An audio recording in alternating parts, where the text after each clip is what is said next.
Boa noite, irmãos. Vamos nos colocar em pé e vamos erguer nossas vozes em adoração ao Senhor, cantando o hino 12 do cantor cristão.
Gostaria de convidar aqui à frente o irmão Lúcio e as crianças, pedir ao irmão Lúcio que esteja orando pelas crianças que vão para o culto infantil nesse momento.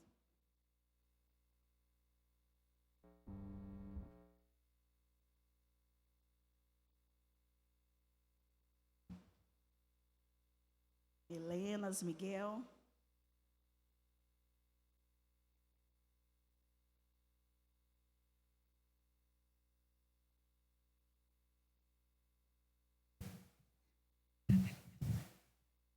Boa noite, igreja. Graça e paz. Oramos. Senhor Deus, Pai querido, grandioso e maravilhoso. Obrigado, Pai, por essa oportunidade de estarmos orando pelas crianças. Essas que o Senhor confia em nossas mãos todos os dias.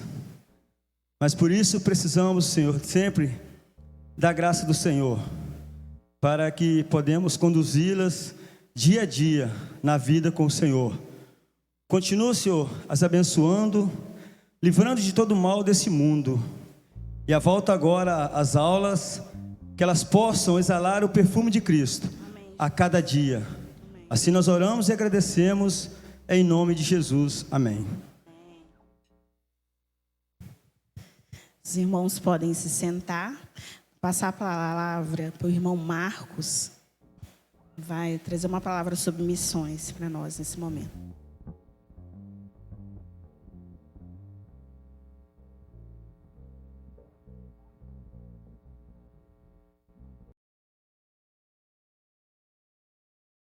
Estamos aqui na 102ª Assembleia da Convenção Batista Brasileira. E aqui em Recife, a gente teve a oportunidade de lançar a campanha de missões mundiais para o ano de 2023. Vamos completar a missão. Aproveitando que a gente está aqui, nós vamos perguntar para algumas pessoas de que forma a gente pode completar a missão. Vamos lá?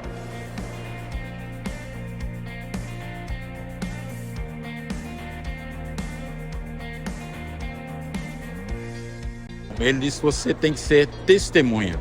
Então, a primeira coisa que nós precisamos entender é que todo discípulo é testemunha do Senhor Jesus. E como testemunha, nós devemos, onde nós estivermos, em casa, no trabalho, na escola, na faculdade, onde nós estivermos, nós devemos testemunhar aquilo que Deus fez por cada um de nós.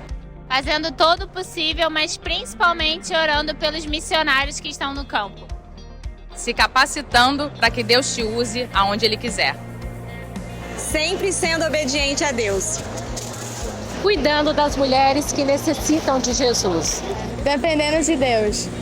Cumprindo o chamado. Obedecendo, orando, incentivando vidas, pregando a palavra e também na igreja compartilhando e contribuindo. Como completar a missão? Trabalhando lá no Ministério Infantil. Nós precisamos de muito apoio, muito auxílio no Ministério Infantil, porque a gente precisa completar a missão com as crianças. Elas precisam entender que elas fazem parte, elas precisam ser alcançadas por Jesus, elas precisam ajudar, contribuir, elas precisam entender que elas fazem parte dessa missão maravilhosa. Então você que ainda não é envolvido com o Ministério Infantil, vem nos ajudar a completar a missão, e você que já é, por favor, continua firme e a gente vai completar essa missão. Deus abençoe. Diz lá o texto em Filipenses que aquele que chamou é fiel para completar. Então quem vai completar a missão é Ele. Eu apenas resolvi segui-lo. E Ele é quem faz, é Ele que capacita, até o dia que Ele me chamar para a glória, e eu estarei lá com Ele na glória. Para completar a missão, a gente tem que amar a Deus sobre todas as coisas e obedecer o seu mandado.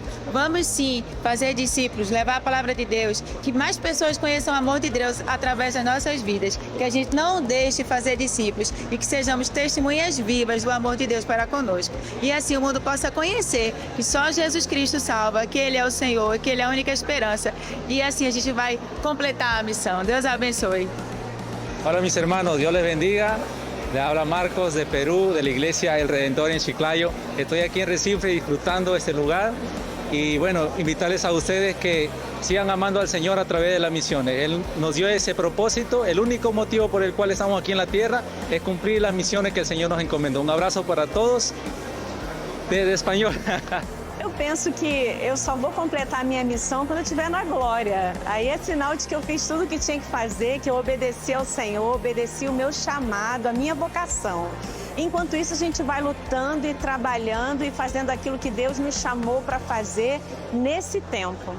Continuar contribuindo e orando para a expansão da obra missionária, enviando novos missionários aos locais ainda que não foram alcançados. Como completar a missão?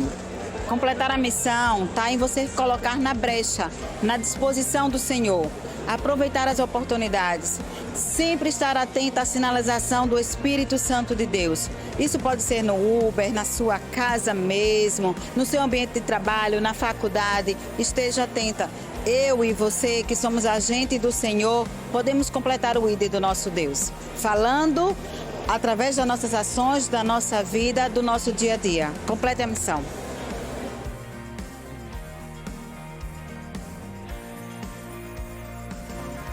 Graça e paz, irmãos. Que alegria, né, irmãos? Fiquei vendo os irmãos falando. Agora eu entendi o castelhano do nosso irmão peruano, né? De manhã eu não entendi, não. Até falei com o pastor que o som aqui em cima, Adriano, tá jóia. Mas aí atrás, ele não tá tão bom como tá aqui, não. Ontem o pastor estava pregando, eu estava sentindo isso. E hoje eu entendi perfeitamente ele. Mas, irmãos, a gente não está em campanha de missões, campanha.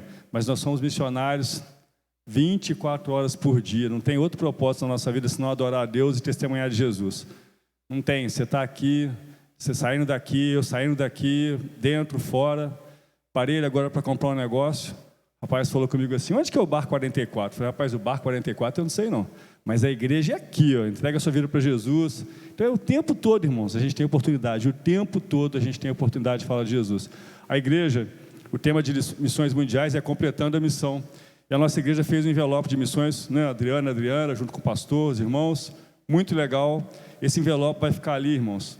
Olha lá, o irmão Hélio está mostrando onde está. Não é para você escrever nada nele, porque ele tem que durar muitas e muitas campanhas, se Deus quiser. E o que vem nele é o Marcos 16:15, né? Ide e disse: ide por todo mundo, pregar o evangelho a toda criatura. Então você já pode estar separando a sua oferta de missões. Mês que vem, se Deus permitir, vai começar a nossa campanha. Esse bazar aqui dos adolescentes, irmãos, já é para a campanha de missões. O que você pode fazer? Vai ali, quando acabar o culto, olha uma roupa: ah, mas não me serve. Compra e dá para uma pessoa na rua que precisa. Compra, R$5. Compra lá para você abençoar alguém. Aproveita quando você entregar, fala: Deus te ama, estou te dando isso aqui. Né? Pensa o que você vai fazer para missões, o que você vai produzir para a campanha. Os líderes, né? A juventude me passou que vai fazer um almoço. Os adolescentes já estão fazendo. Você que não falou, fala aí no que você pretende fazer, traz para a gente também. Né? E nós estamos em missão, irmãos. A nossa igreja precisa anunciar que só Jesus Cristo salva e que Ele vai voltar. Precisa, irmãos. A palavra do Senhor fala que Jesus Cristo vai voltar depois que todo mundo ouvir do Evangelho. Significa que a gente não está falando, porque muita gente não ouviu falar. E não é só lá fora, não. Aqui no Brasil, aqui pertinho de você, você pode ter certeza, tem muitas pessoas. A gente fala de futebol, né? A gente brinca, a gente fala de política, mas a gente precisa falar de Jesus, irmãos. Falar mesmo, tá bom? Então, se nessa noite você quiser, você já pode ofertar para missões também, já pode começar, tá? Que Deus abençoe a sua vida. Vamos orar aqui para os nossos missionários nesse momento. Ficar de pé, irmãos? O louvor vai assumir já, a gente vai ficar de pé mesmo. Vamos orar ao Senhor pelos nossos missionários. Eu pedi o Gleison, que vem aqui, Gleison, por favor, para estar orando para os nossos missionários. Imagina, irmão, você é missionário num lugar onde não pode falar de Jesus. Né? Aqui a gente pode falar e não fala, e eles estão em lugares, muitas vezes, que a gente não pode, que eles não podem falar. Pai, nós te louvamos pelo privilégio de falar contigo nesse momento. Nós te louvamos porque temos esse lugar para estabelecer uma relação contigo e com os nossos irmãos, Senhor Deus.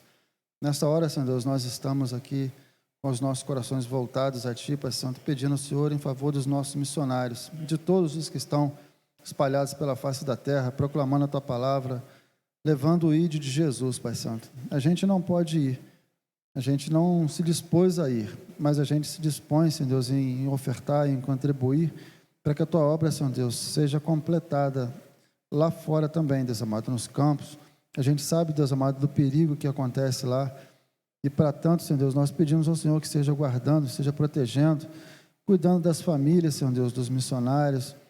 E que os Teus anjos, Pai, permaneçam acampados ao redor dessas famílias, Senhor Deus, desses missionários, para que a Tua palavra possa ser levada àqueles que precisam, daqueles que têm sede, Senhor Deus. Que possamos ser sal e luz nessas localidades, Senhor Deus, para essas pessoas.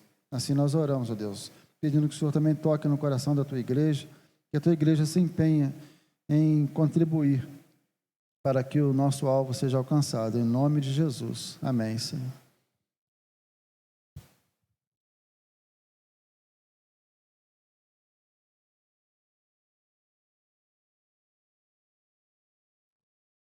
Amém, querido? Vamos fazer uma leitura bíblica. Eu convido você a abrir sua Bíblia no Salmo 115. Nós vamos estar fazendo essa leitura.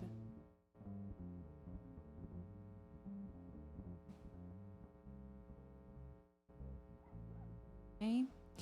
Não a nós, Senhor, não a nós, mas ao Teu nome da glória, por amor da Tua benignidade, da Tua verdade. Porque dirão os gentios: onde está o seu Deus? Mas o nosso Deus está nos céus, fez tudo o que lhe agrada. Os ídolos dele são prata e ouro, obra das mãos dos homens. Têm boca, mas não falam. Olhos têm, mas não veem. Têm ouvidos, mas não ouvem, narizes têm, mas não cheiram. Têm mãos, mas não apalpam, pés têm, mas não andam, nem som algum sai da sua garganta. A eles se tornem semelhantes os que os fazem, assim como todos os que neles confiam. Israel, confia no Senhor, Ele é o seu auxílio e o seu escudo. Casa de Arão, confia no Senhor, Ele é o seu auxílio e o seu escudo. Vós, os que temeis o Senhor, confiai no Senhor, Ele é o seu auxílio e o seu escudo. O Senhor se lembrou de nós, Ele nos abençoará, abençoará a casa de Israel, abençoará a casa de Arão. Abençoará os que temem ao Senhor, tanto pequenos como grandes. O Senhor vos aumentará cada vez mais, a vós e a vossos filhos.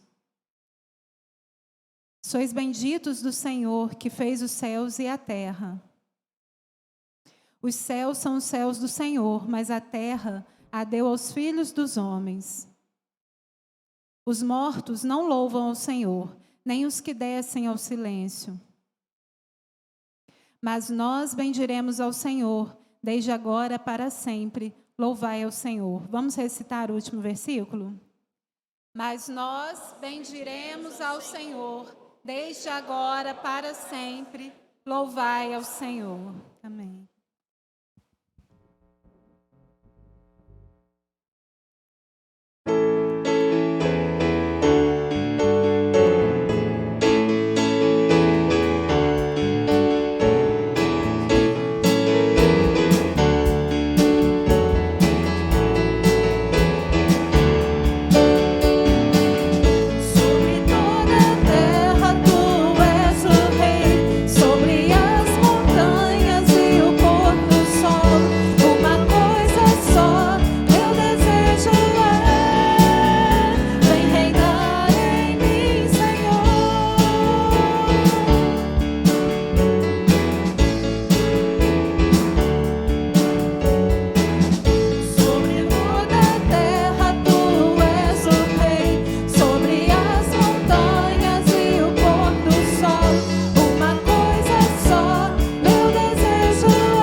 esperança, Deus.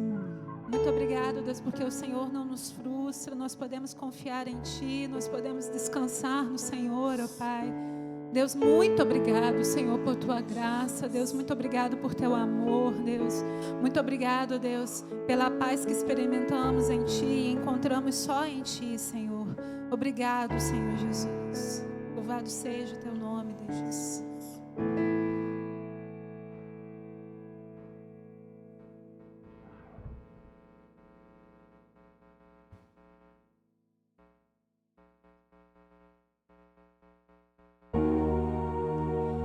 Adorado é entre nós,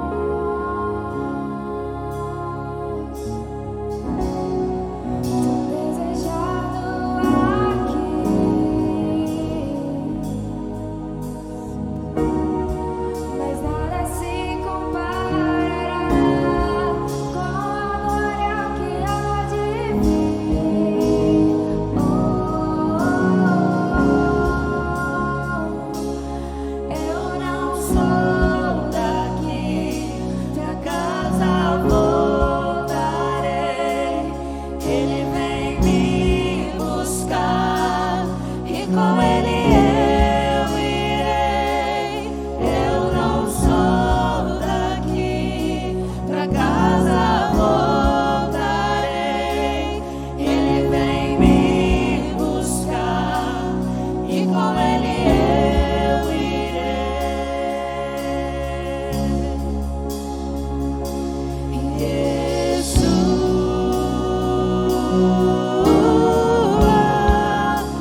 esse dia não chega, você pode adorar Ele agora. Fala para Ele palavras de louvor, palavras de adoração, palavras as quais Ele é digno de receber. Adora ao Senhor, igreja, louva o Senhor, bendiga o seu santo nome, porque Ele é digno de todo louvor, Ele é digno de toda honra, Ele é digno de toda glória. Adora Ele, fala com Ele, fala, levanta sua voz em adoração. Adora o Senhor enquanto você tem fôlego de vida. Tudo quanto tem fôlego, louve ao Senhor. Tudo quanto tem fôlego, louve ao Senhor. Todo ser que respira, louve ao Senhor. Se você respira, louve ao Senhor. Se seu coração está batendo, louve ao Senhor, adore ao Senhor, porque Ele é digno. Ele é digno. Recebe, Deus. Recebe todo louvor, Senhor, toda adoração, Pai. Nosso coração, Deus, esteja prostrado diante de Ti, ó Deus. Que o nosso coração esteja rendido diante de Ti, Pai. Todos os dias da nossa vida, Pai, em todo o tempo, Senhor, em nome de Jesus.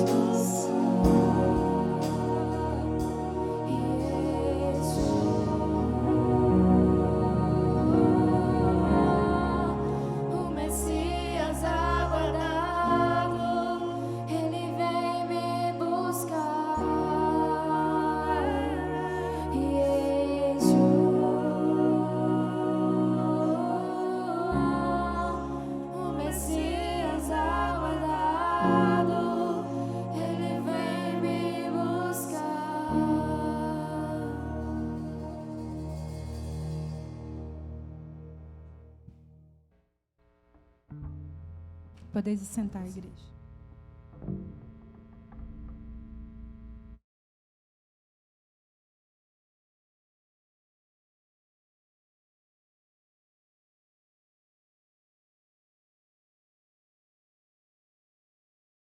Graça e paz, meus irmãos. Bom louvar ao Senhor, né? Bom poder bendizer o nome do Senhor.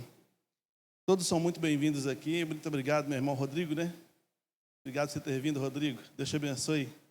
E a todos os demais irmãos, Deus abençoe poderosamente. É um privilégio podermos servir ao Senhor, né? Quero te convidar a uma leitura bíblica que se encontra no Evangelho de Mateus, capítulo 7, versículos de 24 a 27. Mateus 7, de 24 a 27. Já está projetado e nós o leremos. Como está escrito, diz assim: todo aquele, pois, que escuta as minhas palavras e as pratica, assemelhá-lo-ei ao homem prudente que edificou a sua casa sobre a rocha.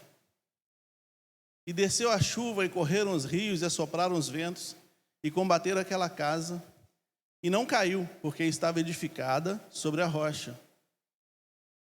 E aquele que ouve essas minhas palavras e não as cumpre, compará-lo-ei ao homem insensato, que edificou a sua casa sobre a areia. E desceu a chuva, e correram os rios, e assopraram os ventos, e combateram aquela casa, e caiu, e foi grande a sua queda. Que o Senhor se digne a abençoar a leitura da Tua palavra e aplicar essa palavra aos nossos corações nessa noite. Amém? O texto que nós lemos faz parte do Sermão da Montanha. Na verdade, é o final do Sermão da Montanha. Jesus já está concluindo o famoso sermão da montanha. Ele está finalizando toda aquela conversa que ele teve com as pessoas que decidiram ouvir a sua pregação. E ele fala sobre os benefícios agora, nesse momento final, depois de ter falado tanta coisa, as bem-aventuranças, perdão, ensinado acerca da oração, ensinado acerca de uma série de coisas. Ele fala sobre os benefícios os benefícios que tem aquele que ouviu isso tudo e colocar em prática. Não ser apenas um ouvinte esquecido, mas colocar em prática. Ele fala, esses são os benefícios. Você vai colocar a sua casa sobre a rocha. Você vai edificar a sua casa sobre uma estrutura que não pode ser abalada. Não tem como ser abalada. É evidente que no contexto histórico aqui, social, né? Geopolítico, acho que é assim que fala, né? Jesus está se referindo às construções às beiras do Rio Jordão e dos grandes lugares de água, né? Hoje em dia, as pessoas querem ter casa na praia. Quem gostaria de ter casa na praia aí? Ô, glória. Tem gente aqui que já tem, né, meu irmão? Louvado seja Deus pela sua vida. Isso é bom, né? Hoje em dia é bom você ter uma casa, você abre a janela, o mar ali. Que benção, né? Só que nesse contexto aqui não era assim. Morar às margens de grandes porções de água, não era falar Mar da Galileia, não era Mar da Galileia, era uma grande porção de água, era um lago de Tiberíades, né? Era um lugar que tinha uma grande quantidade de água. Morar às margens de lugares que tinha grandes porções de águas, como o Mar da Galileia ou o Rio Jordão, era um problema sério no período de cheia. Nos períodos em que tinha um período de muita chuva, esses canais de água, esses mananciais, enchia muito e arrastava a casa, arrastava tudo que via pela frente. Então Jesus está falando dessa situação. E ele sabia que algumas pessoas que construíam ali casas na beira desses lugares eram pessoas de baixo poder aquisitivo. É o contrário hoje, né? Quem tem casa na praia é porque tem mais dinheiro. E naquele contexto, quem tinha casa perto das porções de água é porque tinha pouco dinheiro, era um lugar mais comum de se construir. Eu ouvi uma vez um pregador falando o seguinte, que Jesus era muito rico, ele pregando sobre a teologia da prosperidade. Então ele falou, Jesus era rico, Jesus morava na beira do mar. Tem um versículo, não vou lembrar, que eu não anotei, nem estava no contexto para falar, mas tem um texto que fala assim, Jesus saindo da sua casa foi para a praia, o que dá a ideia que estava muito perto. Aí então, em virtude disso, ele falou, Jesus era muito rico, ele tinha casa na praia, se você tem casa na praia, você tem dinheiro, então começou a falar isso. Só que no contexto histórico era o contrário, quem tinha casa às margens dos rios, dos mares, era pobre, porque eram os piores lugares para se construir. O cara tinha que ter dinheiro para fazer uma boa fundação, para a casa dele não ser levada pelas águas. E você percebe que quando Jesus fala aqui sobre os 2 fundamentos, que na verdade nem seria certo o título 2 fundamentos, mas seria 2 construções, porque o fundamento é o mesmo. Um cavou mais fundo e o outro cavou mais raso. Olhando as casas, as pessoas que olhassem todas as casas construídas à beira dessas porções de água, à beira-mar ou à beira-rio Jordão, só ia ver a casa mesmo, não sabia se estava profundo ou não. O que ia fazer o teste dessas casas, em última instância, seriam as tempestades que estavam reservadas para os momentos de cheias dos rios. É isso que ia provar. Então, Jesus usa essa figura para exemplificar uma vida edificada sobre a rocha e uma vida edificada fora da rocha. Uma vida construída sobre a pessoa de Jesus, que é a palavra, e uma vida construída em cima dos achismos, das vontades próprias, dos desejos do coração. Ele vai falar, a provação da vida, as provações da vida vão dar sinais se a sua casa está sobre a rocha ou não. Percebam que as mesmas coisas que viriam, ou que virão, ou que vieram sobre a casa com um bom alicerce, são as mesmas provações que vieram na casa que tinha pouco alicerce. Entretanto, uma não resistiu e a outra resistiu. Então Jesus está dizendo isso para as pessoas. Tinha uma multidão de pessoas ouvindo o que ele estava dizendo, e ele sabia que era impossível que todas aquelas pessoas estivessem ali por causa do Evangelho. Tinha pessoas que estavam ali ouvindo o Sermão da Montanha por curiosidade. Quem é esse que está chegando aqui, que está falando essas coisas? Então sentavam ali para ouvir o que ele tinha para dizer, no sentido da curiosidade. Tinha pessoas que estavam ali para testar a teologia dele, saber se ele realmente era alguém que tinha as qualificações para ser um rabino, para falar como um rabino, para ter discípulos como era comum de um rabino. Tinha outros que estavam ali porque queriam ser curados. E qual o momento que ele vai curar a gente? Qual o momento que ele vai começar a promover cura aqui? Tinha outros que queriam outros, enfim. Os interesses de pessoas que vão atrás de Jesus são os variados. São os muito variados. E ele sabe que um grupo menor, um grupo pequeno de pessoas, estariam de fato interessadas em colocar essas palavras, os discursos dele, em prática. Um grupo pequeno. Porque a exigência do reino, a exigência da mensagem de Deus, a exigência do evangelho, o preço é alto para quem quiser seguir Jesus. Não é barato. Hoje se usa muitos artifícios para atrair pessoas para a igreja. Mas pessoas serem transformadas em discípulos, o preço é alto. Jesus falou que o preço é você abandonar sua própria vida. Negue-se a si mesmo. É um alto preço. Abra mão dos seus sonhos, dos seus ideais, das suas vontades. Abra mão de você, se você quiser nascer de novo. Então, na maioria das vezes, nós não estamos dispostos a pagar esse preço. Ontem, no culto jovem, aqui nós falamos sobre quem está no controle da sua vida. Quem está no controle da sua vida, nós falamos sobre isso, né? E é muito difícil a gente dar o controle da nossa vida para uma outra pessoa. Permitir que outra pessoa tenha a última palavra sobre as nossas vontades. É muito difícil, mesmo que essa pessoa seja Jesus. Mesmo que seja Jesus. Bom, então aqui ele fala sobre construções que passaram por tempestades, né? Nós vimos aí, nós estamos acompanhando, eu não assisto televisão, muito raro assistir televisão, mas vez por outra eu vejo alguma coisa na internet.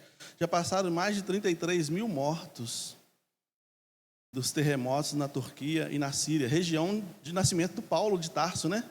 Paulo é daquela região da Turquia. Então já passaram de 33 mil mortos e um número talvez incontável de pessoas desaparecidas. Chegou lá um terremoto e arrasou com tudo. Arrasou com tudo. Os terremotos e tsunamis são gerados pelo movimento das placas tectônicas, né? No núcleo da Terra, o movimento das placas tectônicas no fundo da Terra podem promover abalos sísmicos, né, em vários lugares, e podem promover aumento das ondas. E a gente tem visto esse tipo de coisa acontecendo, né? Em virtude disso, alguns países ricos, como o Japão, por exemplo, procuraram desenvolver tecnologias para tentar impedir que os prédios, que são prédios muito altos, 50 andares e talvez até mais, tem muito terremoto no Japão, então eles tem tecnologia, né, de colocar mola no alicerce, colocar amortecedores no alicerce, ou fazer construções modulares, né, como se fosse um Lego, né, de fácil montagem e desmontagem. Então, são tentativas de não ficar sujeito ou totalmente vulnerável às investidas das tempestades, às investidas das fúrias da natureza, vamos dizer assim. É uma tentativa de remediar a situação. Já que a gente não pode sair desse país, é aqui que a gente mora, então a gente tem que tentar fazer alguma coisa para resistir às coisas que podem vir a acontecer. São uma tentativa de fazer alicerces de molas, de amortecedores, modulares e uma série de coisas para tentar burlar ou tentar sobreviver a essas coisas, né? Nos prédios são assim. E na vida? Tem amortecedor aí, irmão? Tem mola aí? Teve uma vez que saiu os tênis de mola, né? Tênis com amortecedor, né? Era chique e quentinho os tênis com amortecedor. Absorvia o impacto, não sei o quê, tinha um montão de coisa assim. Eu não tinha dinheiro para comprar isso, não. Só ia no pé dos meus colegas, né? Os poucos colegas que tinham dinheiro para comprar. Mas isso sustenta a vida? Será que isso sustenta a vida? Tem mola na sua vida, irmão? Tem amortecedor aí para resistir aos abalos? Porque os piores abalos que podem acontecer, ou as piores tempestades e coisas que podem acontecer com relação à nossa vida, não são necessariamente as investidas da fúria da natureza, mas são as próprias vicissitudes ou as próprias coisas que a vida permite acontecer, faz acontecer. Como Jesus falou, no mundo tereis aflições, são as próprias aflições, são as próprias gerações de males dos dias. Jesus falou, basta cada dia o seu próprio mal. São a própria geração de males de cada dia que vem sobre nós, ondas, terremotos, que vêm sobre as nossas vidas. E aí vai ficar testado se o alicerce da nossa casa, da nossa vida, é bom.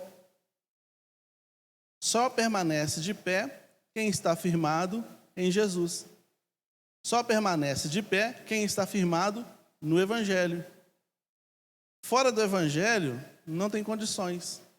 Fora de Jesus, não tem condições. E isso independe do tempo de igreja que você tenha. Isso independe do tempo de mensagens, discursos que você ouviu. Quanto tempo durou o Sermão da Montanha? Eu não sei.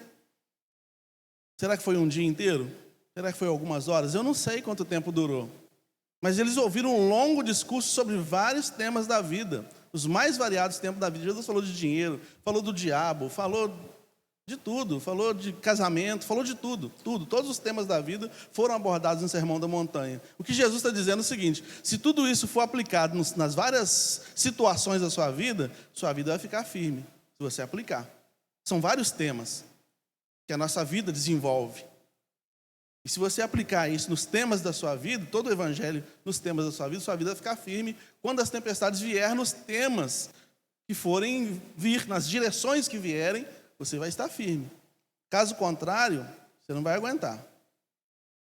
Você não vai aguentar. O cristianismo,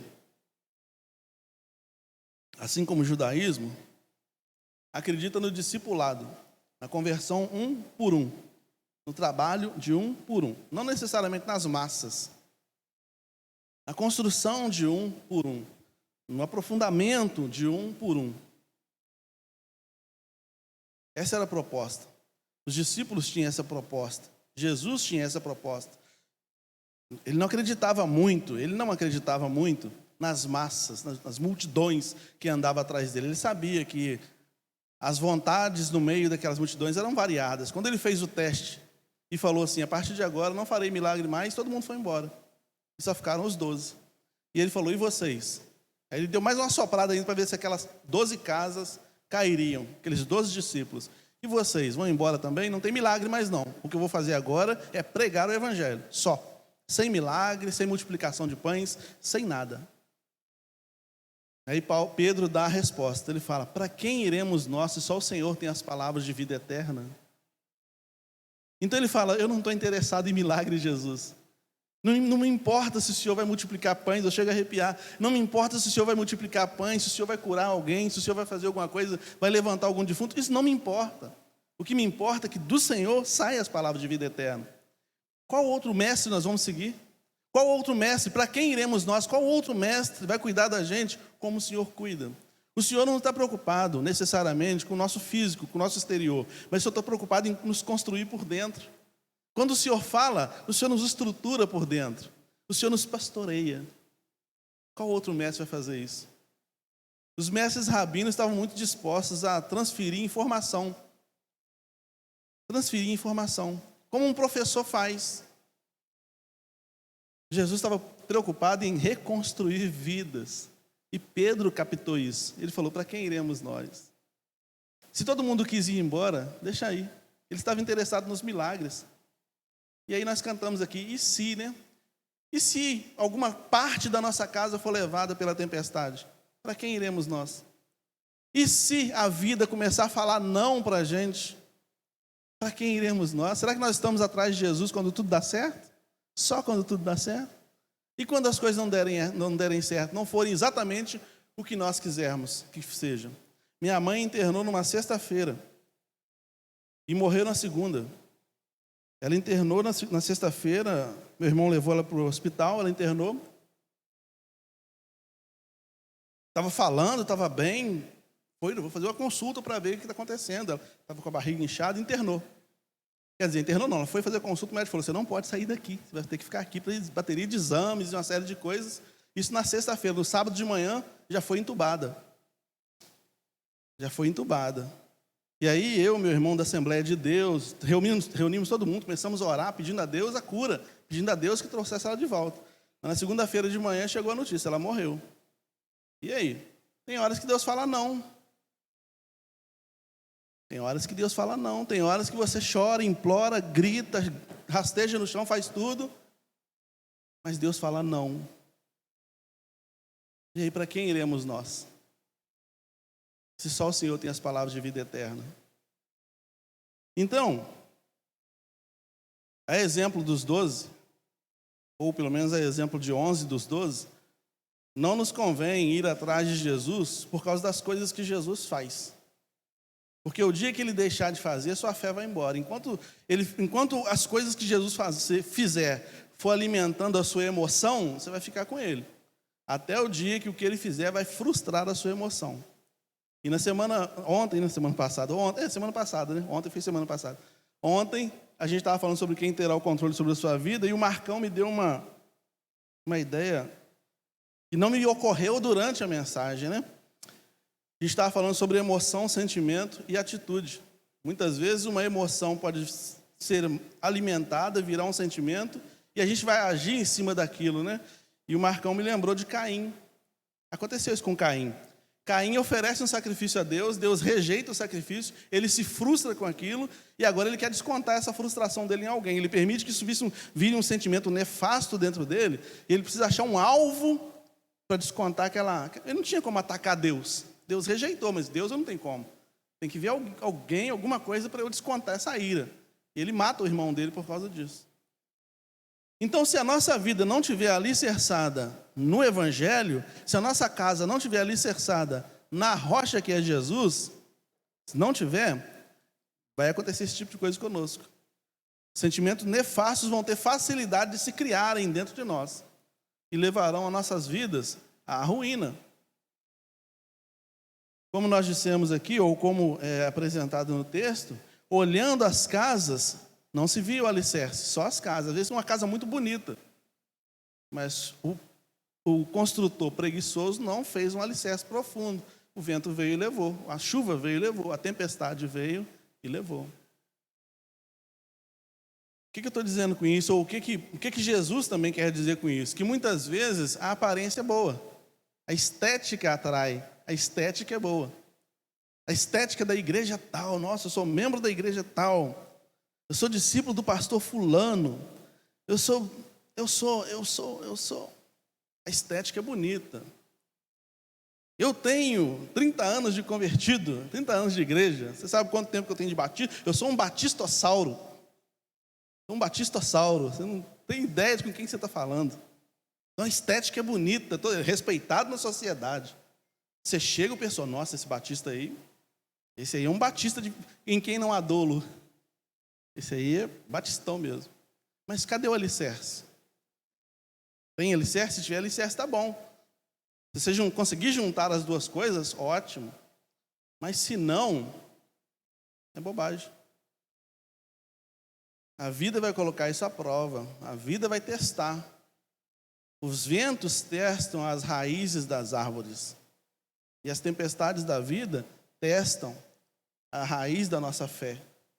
Nossa fé está raizada aonde?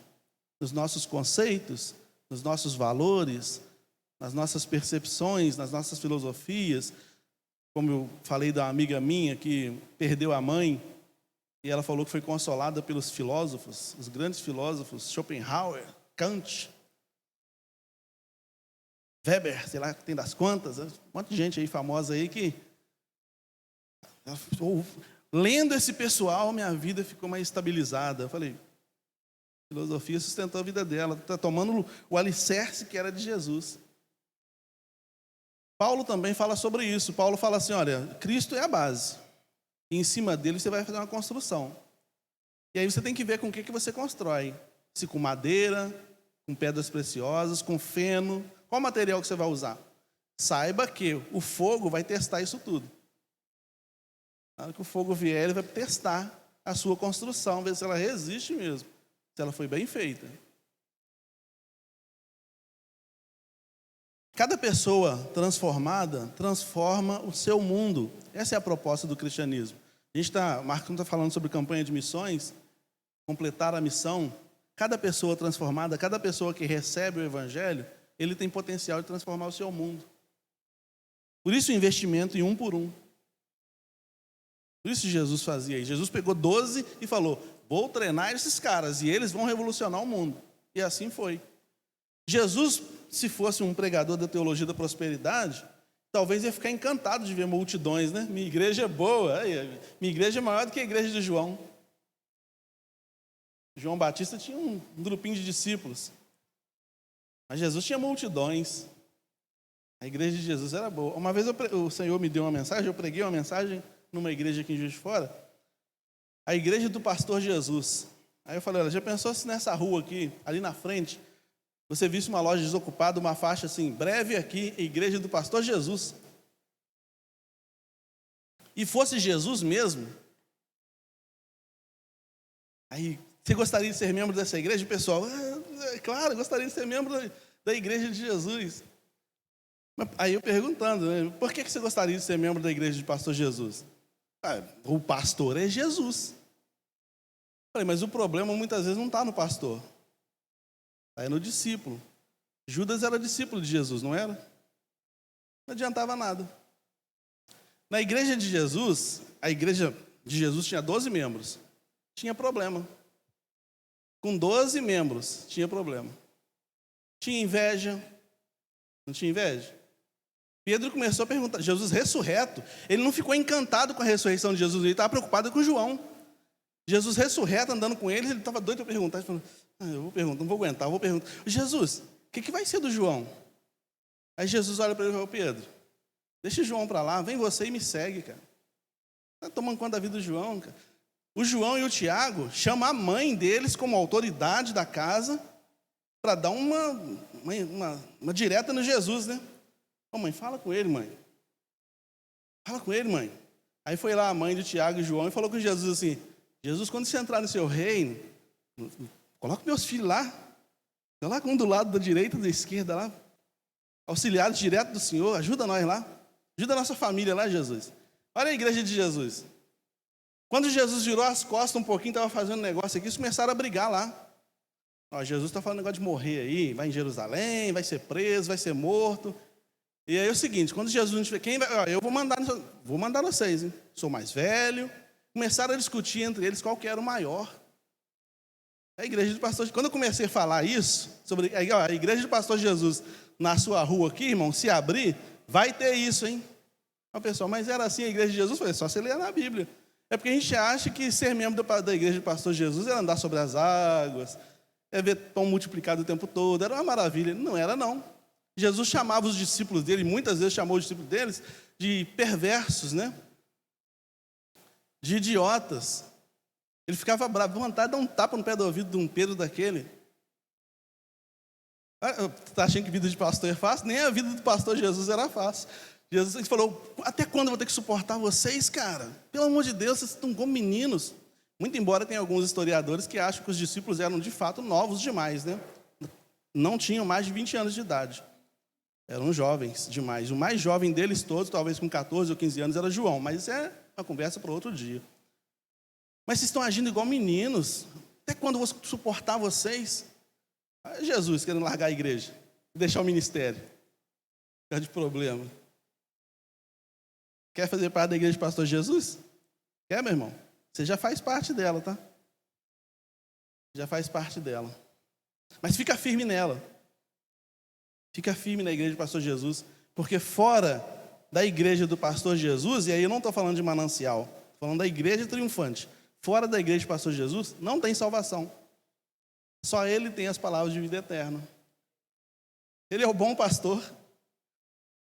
O mau pastor abandona, né? Faz assembleia extraordinária. Irmãos, primeiro faz uma reunião com as lideranças, vai preparando o pessoal. Falar nisso, tem que marcar uma reunião com os líderes. Mas não tem nada a ver com isso, né? É outra história. Mas aí então já vai começando a preparar o pessoal para... Não aguento mais não. Eu estou ficando com cabelo branco. Mas enfim, Jesus acreditava que cada pessoa transformada era o reino de Deus nascendo naquele coração, naquela vida. E a partir daquela vida, muitas outras vidas seriam alcançadas. Sei lá, talvez a cada mil pessoas que receberam o evangelho a partir dos apóstolos, a cada 1000 saiu um Paulo da vida. A igreja gerou Paulo. E no princípio a igreja rejeitava ele, né? Mas ele foi transformado e transformou o mundo da sua época, né? E a mensagem de Paulo chega até hoje a nós, porque o evangelho chegou nele. A gente nunca sabe quando um Paulo estará ouvindo o nosso sermão.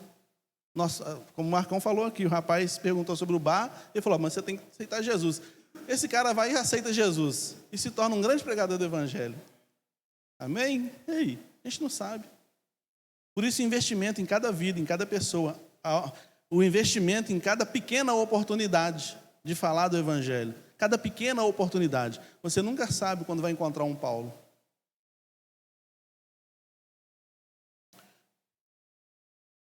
As famílias, as igrejas, as instituições de ensino, de um modo geral, estão sob ataque.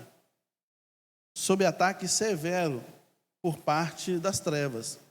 Tempestades têm atacado as famílias, têm atacado as igrejas, têm atacado as instituições de ensino, têm atacado as mais variadas instituições, têm sido atacadas pela fúria do inimigo. E só vai ficar de pé quem estiver firmado no Evangelho. A gente canta sobre perseguição, a gente canta firme nas promessas do Senhor Jesus, a gente fala sobre estar firme em Jesus, mas quando começa a bater a perseguição na nossa porta, a gente começa a tremer. Começa a tremer. Então, peraí, então eu estou firme quando não tem tempestade? Não, agora que eu vou ver se eu estou firme mesmo. É agora, correndo o risco de alguém entrar aqui e mandar parar o culto. Mandar parar a transmissão. Mandar fechar a igreja. A gente está em iminência disso acontecer. Está acontecendo dos nossos lados aqui. E em muitos lugares aqui no Brasil já está acontecendo isso. Já falaram com a gente, não prega o Evangelho. Já estão começando a silenciar a igreja. As nossas famílias estão sendo atacadas, estão querendo roubar os nossos filhos de nós e dar autonomia para os nossos filhos.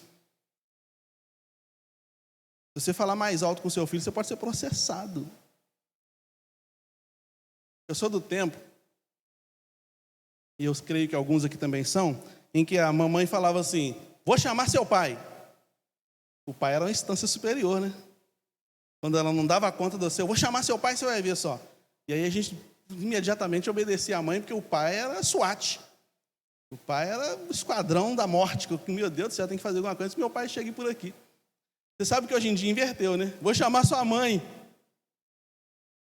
Fala a verdade. Você não vai falar a verdade, mas é assim. Vou falar com sua mãe, você vai ver só. Agora está assim. Mas você sabe que isso é cultural. Isso é uma desconstrução cultural. Nós já falamos sobre isso aqui. Tem um projeto de desconstrução da figura humana, da figura paterna, da figura masculina. Um trabalho de desconstrução. Existe isso. Isso faz parte de uma ideologia de domínio, de controle. Então, todo pai que fala como o pai de 20 anos atrás, 30 anos atrás, ele é tratado como carrasco, como opressor. E ele pode ser processado pelos filhos. É a sociedade que a gente está. São as tempestades. E a mãe vai ganhando protagonismo nisso. Os desenhos animados, os filmes, as séries, vão mostrando isso. O pai de família é sempre um banana e a mãe é que é a chefe. Pensa na Rochelle. Sabe quem é a Rochelle? A mãe do Cris. Todo mundo odeia o Cris. Eu sei que tem umas Rochelle aqui na igreja. Tem umas Rochelle aí. Pensa na Rochelle. A Rochelle e o Julius, grandão daquele jeito, ele tem que obedecer, porque senão...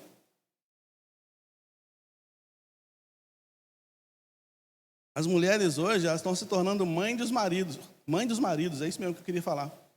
O marido é mais um filho que a mãe tem, que a esposa tem. Antigamente, se falava, quem apita aqui, né? Quem apita aqui é o seu pai. Hoje quem apita agora é o juiz, né? Quem apita agora é a mãe. Mas acalma aí, porque do jeito que a coisa está andando, daqui uns 10 anos quem vai apitar é o filho. Já está acontecendo. Ou você não está vendo? Tem criança de 5 anos que manda no pai e na mãe. Manda mesmo no pai e na mãe. A autoridade dos pais foi completamente minada. E isto é estrutura de domínio, de controle. A sociedade desorganizada, onde você tem lideranças fragilizadas em todos os setores, em todas as instituições, vai gerando uma sociedade desorganizada. É a anarquia, né? Uma coisa bem chamativa para que a sociedade espere a chegada do Big Brother, o grande irmão. Nova ordem mundial, cara. O grande irmão. Hoje você não vai ter mais autonomia sobre a sua família, não tem mais autonomia sobre a sua instituição, já se fala sobre não autonomia da sua empresa.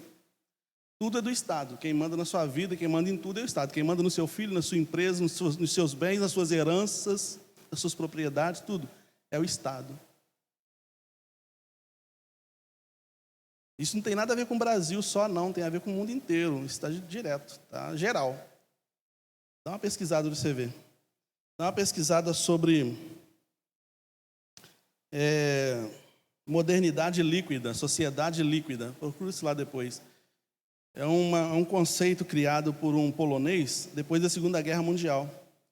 E ele fala que os valores foram diluídos, estão sendo diluídos, maleáveis, trabalhados de tal maneira que são manipuláveis. Porque às vezes a gente acha que a violência das tempestades que virão sobre as nossas casas, sobre as nossas vidas, destruir as nossas estruturas, a gente acha que vai vir com violência e batendo o pé na porta, e muitas vezes vem sutil. E destrói do mesmo jeito. Abala as estruturas do mesmo jeito. É por isso que a base da nossa fé, na verdade da nossa fé não, a base da nossa vida, da nossa existência, da nossa família, das nossas coisas, precisa ser o Evangelho. Porque o Evangelho não tem variação. O Evangelho não está sujeito à cultura. Porque se você for acompanhar a cultura, você vai ficar contra o Evangelho. A cultura moderna, ela milita contra o Evangelho. É só você ter um pouquinho de bom senso e senso crítico. Esquece política. Candidato tal, fulano de tal, esquece isso. Observa como é que está a sociedade. E você vai ver se tem lugar para o Evangelho na sociedade. E o grupo que acompanha o Evangelho, que tem o Evangelho como base na vida, e até mesmo igrejas, esse grupo é cada vez menor. Está cada vez menor. Porque a cada dia pessoas têm se deixado levar por essas tempestades. E o alicerce é fraco. Entendeu? Não sei se eu estou sendo claro. Então tem igreja hoje se rendendo, eu coloquei no grupo dos líderes essa semana, tem igrejas hoje se rendendo a ideologias, a modernidade, para não perder gente. E aí não pode pregar o evangelho verdadeiro. Precisa pregar um evangelho que agrada a todo mundo, para que as pessoas fiquem e cheguem mais pessoas. Agora, se as pessoas estão indo para o céu, aí eu não sei. Mas isso também não importa para eles. O que importa é mostrar o sucesso da igreja, com tantos mil membros. Mas tem evangelho lá? Não sei. Nossa, o culto foi tão gostoso. O culto foi tão bom. Nossa, chorei, me emocionei. Não estou dizendo que você não deve acontecer isso na sua vida. Mas isso é muito pouco. Isso é muito pouco. Emocionalismo é muito pouco para alguém que quer ir para o céu. Entende? A gente precisa de mais coisas, a gente precisa de alicerce. Alicerce. E Jesus falou, olha, quando ele terminou o Sermão da Montanha, devia ter gente chorando, gente feliz, de todos os tipos de sentimentos que estavam acontecendo ali. Jesus falou, olha, o que eu preciso que vocês façam mesmo, na verdade eu preciso não, vocês precisam que aconteça na vida de vocês, é tudo que eu disse aqui ser base da existência de vocês. Fazer isso como base. E ele já tinha falado antes, se você fizer isso como base na sua vida, você vai ser perseguido. Lá na faculdade vão rir da sua cara. Lá na faculdade talvez vai ter um professor que vai te dar nota 0 se você não fizer o que ele disser para você fazer. No seu trabalho você vai ter dificuldade. Talvez dentro de casa, com seus filhos, com sua esposa, com seu esposo, você vai ter discussões, vai ter problemas sérios por causa do evangelho. Mas aí cabe a você pensar, a cultura é mais importante para você ou o evangelho? Fazer parte do grupo é mais importante para você ou o evangelho? O grupo te leva para o céu ou o evangelho? Aí é uma questão de... Jesus foi muito claro em falar isso. Ele falou, por causa de mim, da palavra que eu prego, da mensagem que eu prego, pais estarão contra filhos, filhos contra pais, marido vai entregar a esposa vai entregar o marido. Vai acontecer isso. Mas ele continua dizendo, mas quem amar mais o pai, a mãe filho, não sei o quê, do que a mim, não é digno de mim. Por isso que o evangelho tem pouca adesão. O verdadeiro evangelho tem pouca adesão por causa disso. Porque o preço é alto. Entende? Então a gente precisa de alicerce firme. Eu poderia pregar outra mensagem aqui. Eu poderia pregar uma mensagem que ia fazer você sair daqui e falar, nossa, que bênção. Puxa vida, ô glória, ô mensagem abençoada. Eu poderia pregar uma mensagem bonitinha aqui. Mas vai transformar a sua vida? Vai trazer um confronto? Vai trazer uma reflexão profunda? É o evangelho? Se não é, não adianta eu pregar. Eu vou ter popularidade. Você vai falar, não, você tem que ir lá na minha igreja. Você tem que ir lá. Tem que ir lá ouvir o pastor Cláudio. Nossa, ele traz uma mensagem boa. Ô, mensagem boa. Não adiantaria nada. Me desculpa se isso te incomoda. Estou falando isso porque tem gente que se incomoda. Teve gente que falou, não volto na IBMAV mais. Falaram isso aí. Não volto na IBMAV mais, porque pastor, não sei o quê. Aí eu sinto muito. E aí não voltou na IBMAV, não vai para lugar nenhum. Não tem como ir em algum lugar, porque onde o evangelho é pregado, confronta, aí não dá. Venha como está, mas não permaneça como está. É o evangelho.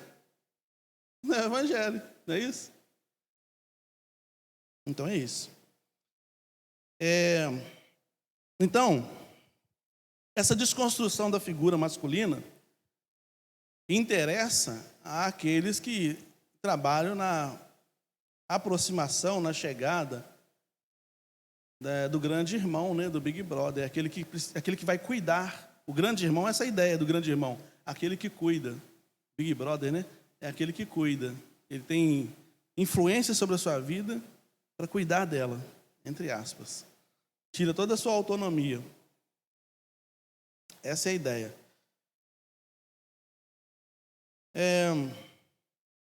Às vezes uma pessoa fala comigo assim, pastor, eu vim trazer um problema para o senhor. Acreditem, eu escuto isso.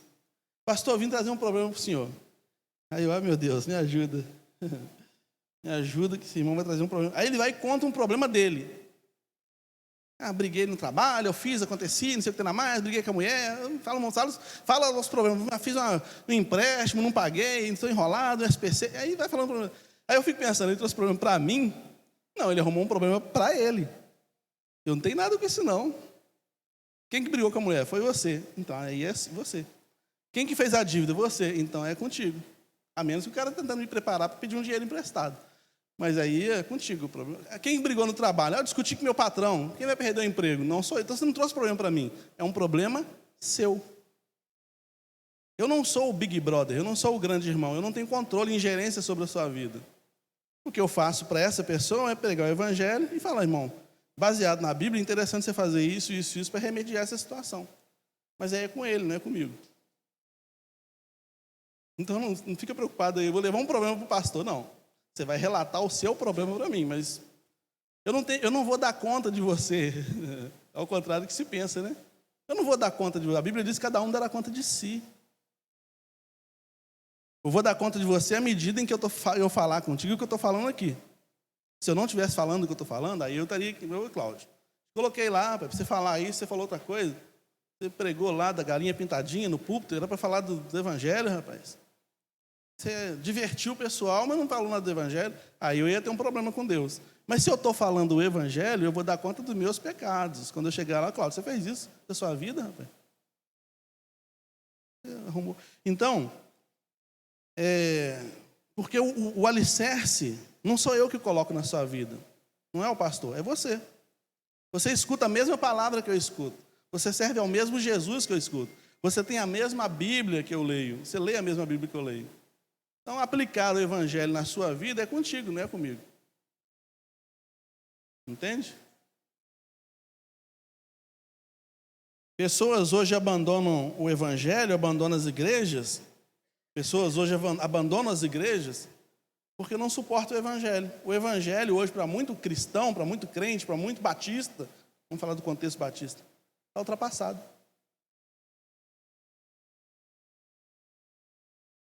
É ultrapassado. Então, larga para lá. Vamos ouvir outra coisa, fazer outra coisa da vida, que é melhor. Né? O homem hoje quer ser livre, mas se tornou escravo da sua pretensa liberdade. Porque ele quer ser livre sem Jesus. E ele acabou se tornando escravo da sua pretensa liberdade. E nem percebe. Nem percebe. Né? A diferença entre crer e não crer está no final, depois da tempestade. Aí que vai ficar evidenciado a diferença entre aquele que crê e aquele que não crê. Aquele que recebeu o evangelho e aquele que não recebeu o evangelho. É depois da tempestade que se vê o que sobra. O que sobra depois que a tempestade passar pela nossa vida. Pela nossa família, pelos nossos negócios, pela nossa igreja. Aí que a gente vai ver o que estava e o que não estava alicerçado do evangelho. 1 João, para concluir, nem estava registrado esse texto aqui para isso, mas 1 João 2,15 até o 17 diz assim, ó, não ameis o mundo nem o que no mundo há. Se alguém ama o mundo, o amor do Pai não está nele. Porque o mundo, porque tudo o que há no mundo, a concupiscência da carne, dos olhos e a soberba da vida, não é do Pai, mas do mundo. E o mundo passa, e a sua concupiscência. Mas aquele que faz a vontade de Deus, permanece para sempre. Amém? Então vale a pena você colocar o evangelho como base para a sua vida. Como um fator que vai, um elemento que vai ditar a última palavra para a sua vida. Vale a pena. Porque no final das contas, só vai permanecer de pé quem tiver o evangelho como base. Você pode resistir uma tempestade hoje, através da filosofia. Essa pessoa que falou que resistiu à morte da mãe, ou sobreviveu à morte da mãe, lendo Kant, Schopenhauer e outros filósofos, foi acometida de uma doença grave e incurável. Essa doença não tem cura que ela está enfrentando. Toma remédios fortíssimos, como morfina, por exemplo. Teve que aposentar, jovem, teve que aposentar por causa da enfermidade. E agora? A vida não traz uma tempestade só, não. São várias. Ao longo da vida, são várias tempestades que a gente enfrenta. Talvez na sua filosofia, no seu pensamento, talvez na força do seu braço, você consegue resistir uma tempestade hoje. Mas vai resistir todas? A única coisa que garante vitória sobre toda e qualquer tempestade que vier é o evangelho. Por isso Pedro disse, para quem iremos nós? A palavra de vida eterna está com o Senhor. E essa palavra de vida eterna gera vida em nós. É isso que nós queremos para a gente. É isso que você precisa querer para você, meu irmão. É isso que eu preciso querer para mim. Tem pessoas que se refugiam em drogas, se refugiam em bebidas, se refugiam em orgias, se refugiam em várias coisas para tentar amenizar a dor que as tempestades promovem.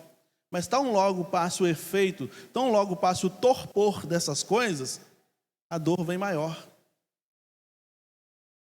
Só quem consegue cicatrizar e nos manter de pé é o evangelho. É dele que nós precisamos. É ele que nós queremos. Amém? Vou orar. Vou orar por você. Senhor, nós te louvamos, nós te bendizemos, nós te agradecemos pelo privilégio que nós temos de servir ao Senhor. Nós cantamos aqui, reina em mim, e é isso que nós queremos que aconteça. Sabemos da nossa rebeldia tantas vezes em permitir que o Senhor venha reinar nas nossas vidas, mas Senhor, nós precisamos que isso aconteça, nós precisamos que o seu reinado aconteça de fato na nossa vida, porque nós não temos como gerenciar os nossos passos. A nossa força é limitada, a nossa força não resiste a tempestades que a vida apresenta. A nossa alma fica em frangalhos diante das tempestades que vêm. Mas se a nossa alma for alicerçada no Senhor, certamente resistiremos tudo o que vier. Ajuda-nos, ó Deus, a colocarmos o Senhor como alicerce da nossa vida. Em nome de Jesus. Faz a tua obra no coração de cada um de nós nessa noite. Cada um que está em contato com essa palavra possa receber este evangelho no coração. E esse evangelho possa ir criando raízes profundas, alicerces firmes e profundos para a sustentação dessa vida, em nome de Jesus. Obrigado, Senhor, por tudo, por esse grande privilégio, por essa grande oportunidade. Em nome de Jesus. Amém. Estamos chegando ao final deste culto, irmão. Eu agradeço a Deus pela sua vida, por você ter vindo. Dá uns recados aqui. Agora, depois do culto, nós temos cantina, tá, dos adolescentes. No dia 25, nós temos encontro de casais aqui na igreja. Então, ali da cantina. Depois nós temos o encontro de casais na igreja, dia 25, às 19 horas, aqui na igreja, o Ministério de Casais, Ministério de Famílias, né? No próximo domingo, dia 19, não teremos atividade na igreja. Próximo final de semana é carnaval, e de acordo com a votação da igreja, não abriremos a igreja para culto em nenhum dos dois horários no próximo domingo. Mas você é muito bem-vindo se estiver por aqui e quiser auxiliar nos trabalhos que serão realizados aqui pelo Ministério de Patrimônio, né? O chão será pintado, reformado, algumas coisas, as paredes receberão toques, nas salinhas também, algumas coisas serão organizadas. Se você estiver por aqui e puder, né? Certamente o Adriano vai ficar muito feliz em te encontrar aqui. Mas o que eu preciso falar? Quarta-feira que vem tem culto de oração 19h30. Você que não vem está perdendo grandes bênçãos para a sua vida. Tá? Vem, vai ser uma bênção muito grande te encontrar aqui. Nós temos aniversariante essa semana que inicia hoje? Alguém faz aniversário essa semana que se inicia hoje? Não? Fique de pé, por gentileza, então. Que o amor de Deus, o nosso eterno Pai, a graça salvadora de Jesus Cristo, seu Filho amado, e as doces consolações do Espírito Santo do Senhor, possa repousar sobre a vida de cada um de nós, sobre a vida do povo de Deus, e que o Senhor nos conceda a cada um uma semana de vitória, uma semana abençoada na sua presença. Nós assim oramos, te agradecemos e pedimos, em nome de Jesus. Amém. Deus te abençoe, meu irmão.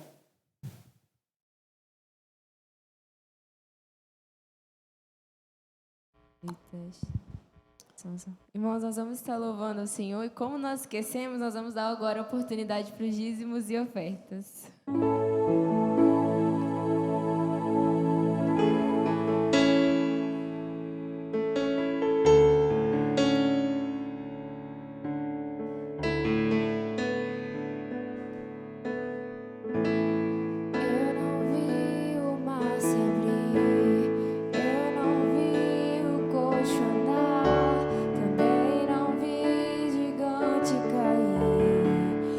Escolhi confiar.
Senhor.